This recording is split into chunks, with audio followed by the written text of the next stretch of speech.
Hey guys, check out the squirrel in my front yard. Very cool. It is Friday, May 29th. It was my oldest daughter's birthday last night. She was 34 years old. We had some cake and ice cream. Woo! It was good.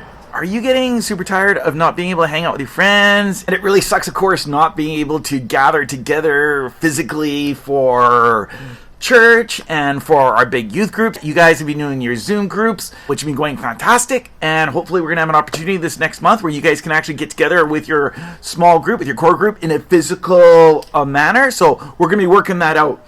But here's the thing, with all the church services being online, there are actually tons and tons of people that have got to actually watch a church service who would have not ever walk through the doors of the church. This is like facts. Well, you talk to pastors around the world and people who lead churches, and they're getting emails from people who have watched their teaching, who have watched their sermon, who've heard about the gospel. But here's the thing.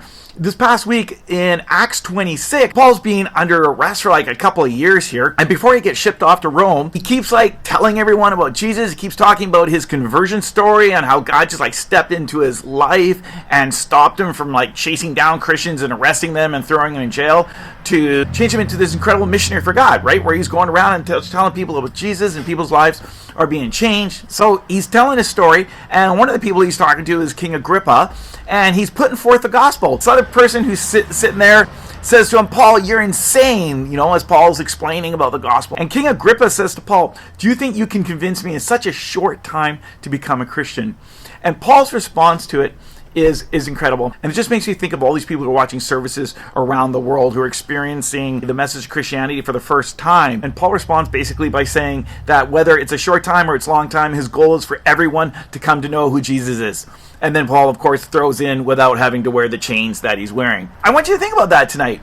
As we're here on this beautiful spring evening, thinking about what's the summer going to be like, in what regards are we going to be able to hang out with our friends physically? Think about, ultimately, our goal as believers is for people to understand and experience the wonder of knowing who God is. And if you think it's really cool about people around the world who are watching church services and hear some great teaching, but you think about your friends and you go, I'd really like my friends who might not sign on and watch a Sunday service to be able to experience the teaching that we have in our small groups, in our Zoom groups, and to find out what a core group is like. Guys, it is super, super simple. All you got to do is invite them to your core group, like your Zoom group. You just have to invite them. Invite them and welcome them into your community, and that they can hear the message of Christ and they can experience what it means to be part of the church, right? Like the body of Christ, what it means to experience the community that we have. I'm going to leave that with you tonight. Have a fantastic weekend, and we'll talk to you soon.